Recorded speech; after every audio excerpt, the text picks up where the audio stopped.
한전이 지역인재 육성 등을 강조한 광주 전남 지역과 상생 모델을 발표하자 지역 대학들도 발빠르게 대응책 마련에 나서고 있습니다. 황제노역 허재호 전 대주그룹 회장에게 압류한 미술품이 공매에 앞서 처음으로 일반 시민에게 공개됐습니다. 사라진 이일병이 근무했던 방파제 인근에서 사람 형태의 부유물이 발견되면서 군 당국이 수종 탐색 활동을 강화하고 있습니다. 미국 메이저리그를 대표하는 마무리 투수 시애틀 메리너스의 로드니 선수가 나주를 방문해 야구 꿈나무들과 특별한 만남을 가졌습니다. 여러분 안녕하십니까? 나주 혁신도시의 공기업들이 속속 입주하면서 지역 대학들이 바빠졌습니다.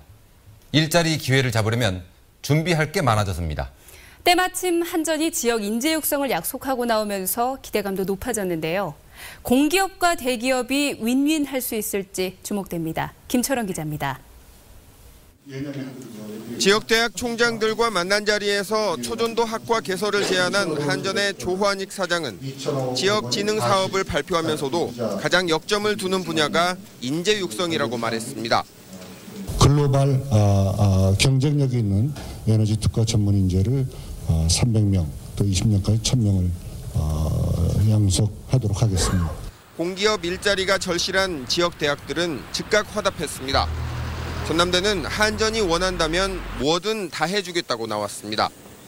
과를 만들든지 새로운 교수를 충원하든지 하여간 한전 이 에너지 사업과 전남대학교가 아주 깊이 있게 상호 협력을 하겠다. 조선대도 맞춤형 인재 양성은 물론 한전 직원들의 재교육을 위해 나주에 분원이라도 내겠다고 밝혔습니다. 학교로 오실 게 아니라 저희들이 통합 분원 형식으로 만들어서 나가서 강의를 해드리겠다. 이런 계획을 가지고 있습니다. 혁신도시와 가장 가까이 있는 동신대는 이전 기관 11곳과 업무 협약을 체결했고 공기업 취업을 목표로 하는 학생들을 대상으로 방과 후 집중 프로그램을 운영하고 있습니다.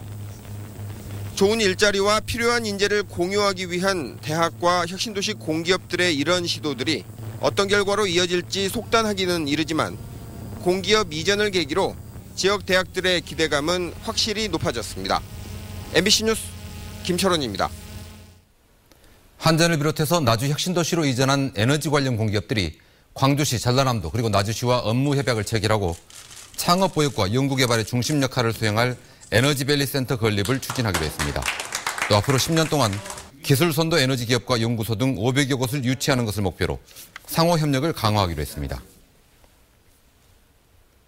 호남 고속철도 논란을 두고 지역 국회의원들은 도대체 뭘 했냐는 비판이 있다고 어제 보도해드렸는데 오늘 국회의원들이 국토부 장관을 만났습니다. 글쎄요, 원하는 답을 얻었을까요? 이계상 기자가 보도합니다. 새정치민주연합 호남권 국회의원들이 서승환 국토교통부 장관을 직접 만났습니다. 이들은 호남 고속철이 서대전역으로 돌아다녀야 할 경우 고속철도를 건설한 취지가 크게 훼손될 것이라며 당장 원안대로 추진하라고 촉구했습니다. 특히 광주 5선간 운행 시간을 고작 25분 단축시키자고 8조 원이 넘는 예산을 투자한 것이 아니라며 느닷없는 노선 변경은 예산 낭비의 전형이라고 지적했습니다.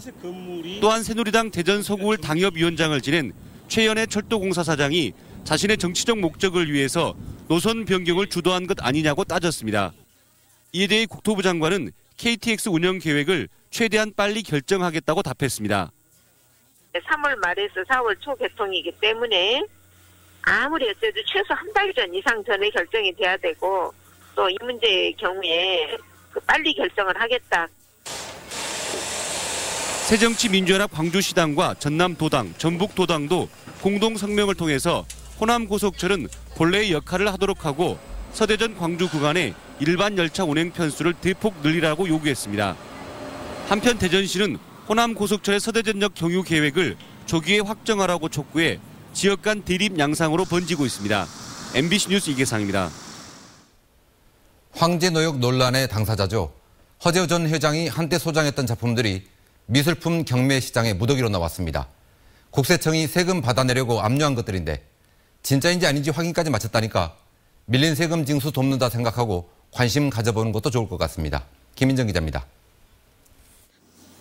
화려한 오방색이 특징인 서양 화가 오승윤 화백의 작품들과 청경자 화백의 습작 보리, 우재길 화백의 80년대 초 그림까지 허재호 전 회장의 압류 미술품이 공매에 앞서 처음으로 일반 시민에게 공개됐습니다.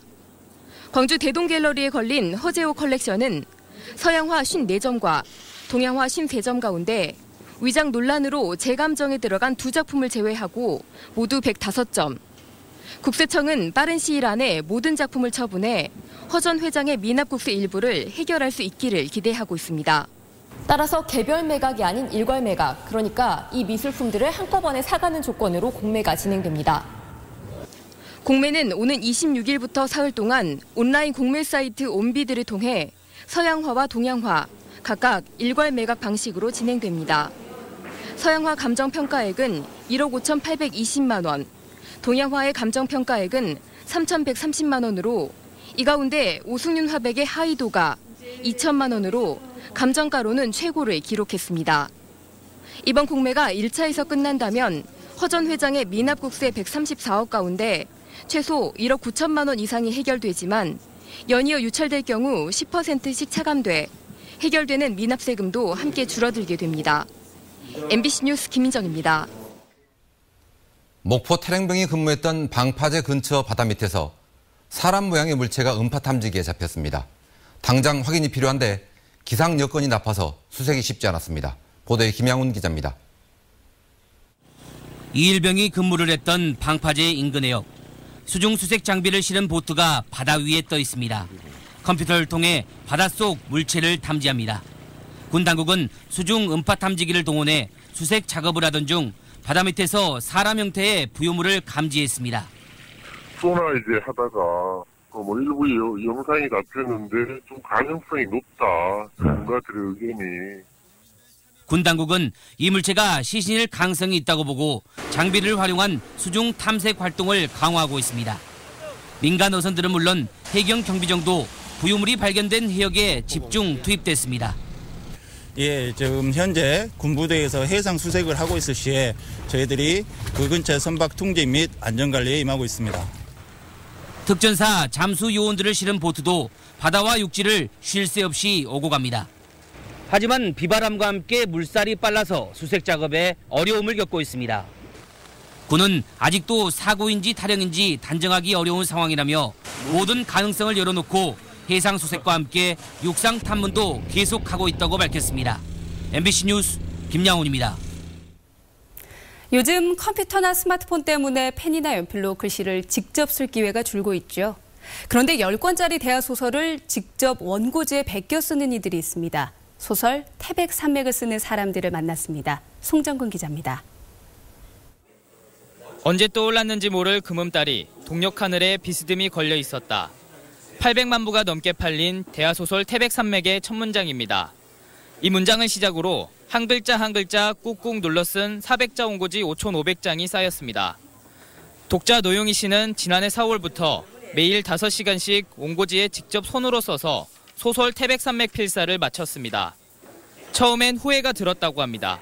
첫 권 쓸 때 목이 많이 아프고 오른쪽 손가락에 마비가 오고 그래서 이걸 꼭 해야 되나 하는 생각했습니다. 10권 분량의 태백산맥을 손으로 직접 베껴 쓴 독자 3명의 원고가 태백산맥 문학관에 기증됐습니다. 태백산맥 전권을 필사하려면 200자 원고지 16,000여 장 정도가 필요한데요. 이곳에는 지금까지 필사를 완료한 독자 9명의 필사본이 기증돼 있습니다. 읽는 것도 만만치 않은 10권짜리 대하소설을 손으로 일일이 쓰는 이유는 무엇일까? 글을 잘 쓰려 하면 필사를 하는 게 낫다 이라는데 그래 태백산맥 필사하면 안 좋겠나 그건데.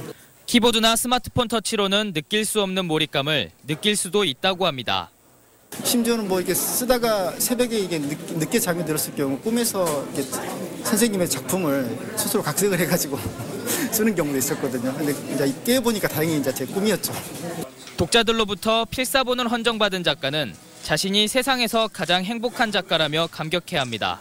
작가가 독자한테 사랑을 받는다는 것은 독자들이 책을 많이 읽는 것인데 읽는 것이 끝이 않고 이렇게 긴 소설을 전부 필사를 한다는 것은 상상을 초월하는 일입니다. 한자 한자 정성을 담아 꾹꾹 눌러 쓴 손글씨가 스마트 시대에 깊은 울림을 주고 있습니다. MBC 뉴스 송정근입니다. 미국 메이저리그를 대표하는 마무리 투수가 나주를 찾았습니다. 활 시위 세레머니로도 잘 알려진 시애틀 메리너스의 로드니 선수인데요. 로드니와 야구 꿈나무들의 특별한 만남을 정지성 스포츠캐스터가 전합니다. 승리를 확정짓는 순간 특유의 익살스러운 표정과 함께 활 시위 세리머니를 펼쳐 보이는 로드니. 연봉만 무려 150억. 지난해 48세이브로 아메리칸 리그 세이브 타이틀을 거머쥔 세계 최정상급 마무리 투수입니다. 시골 중학교의 깜짝 모습을 드러낸 메이저리그의 끝판왕. 우르르 몰려든 어린 선수들은 난생 처음 보는 메이저리거가 그저 신기할 뿐입니다. 어떻게 해서 모자를 삐딱하게 했었나?